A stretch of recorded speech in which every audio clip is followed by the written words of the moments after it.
Activiste anarchiste virulent, Mollah Morgun n'a jamais hésité à mettre en jeu son intégrité physique pour manifester son opposition au gouvernement du président Macky Sall. Coup d'éclat sur coup d'éclat, il ne mâche pas ses mots. Il est direct et incisif.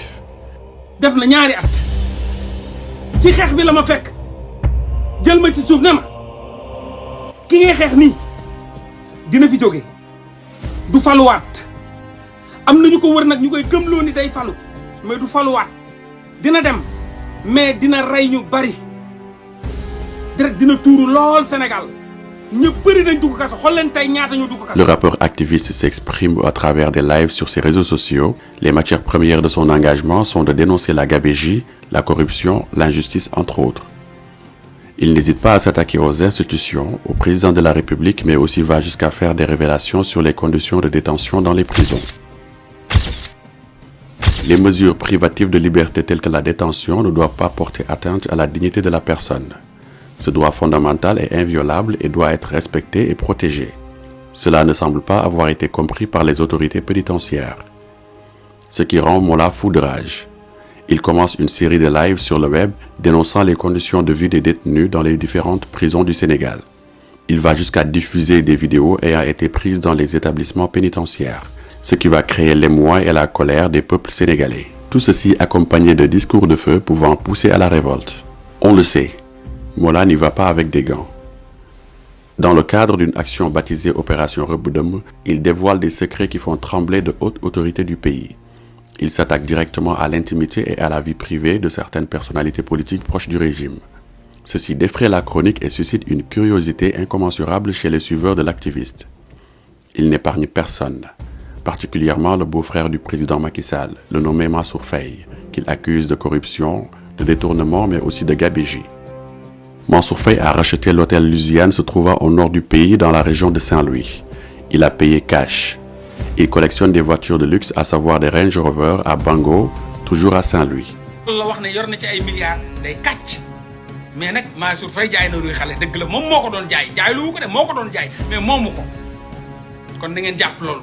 Ryan Hachem moom libanais boobu moom Planète Kebab di gérer ay affaire fast food yor entreprise bu tudd Avanti ak Afri & Co moom la donc taxi Bruce wax naa ko donc ñaari liggéey yoo xam ni jotuma leen ko woon wax moo laa leen di wax nii ruy xale bi dégg ngeen mu koy wax ruy xale baa ngi lii la ci Mansour Faye nekkee woon amu ci fukki dërëm loolu la wax ne moo ko may ay milliards kon il ment comme il respire.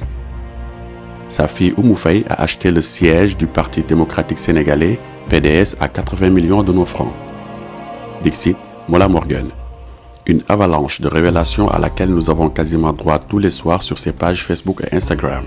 Le phénomène a pris une telle ampleur que beaucoup de Sénégalais, malgré sa touche d'humour dans ses vidéos, restent scotchés sur leur téléphone afin de suivre les lives prometteurs de Mollah. L'ancien rappeur du groupe Keur Gui et membre fondateur du mouvement Y en a marre est devenu incontournable dans le quotidien des Sénégalais, friand de révélations.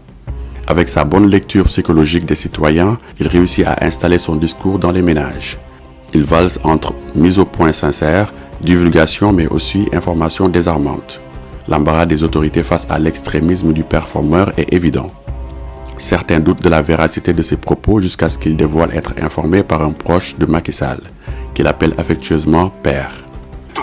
Cité CPI. Cité CPI.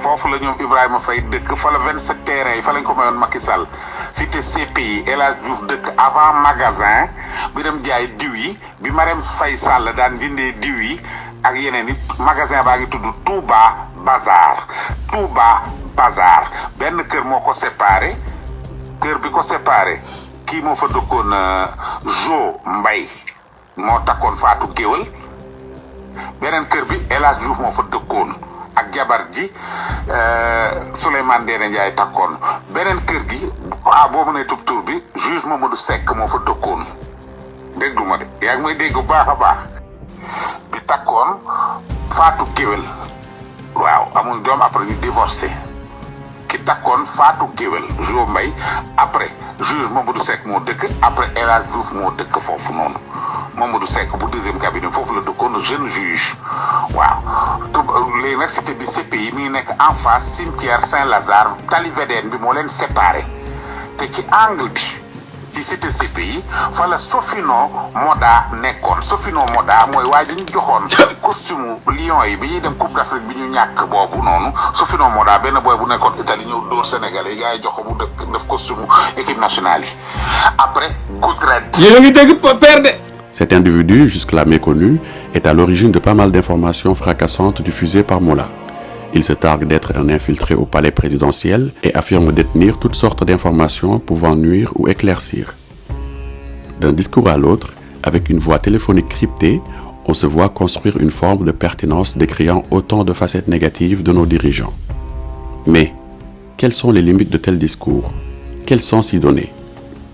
En attendant de trouver des réponses à toutes ces questions, les internautes se contenteront du duo Mollah-Père qui alimente tous les fantasmes.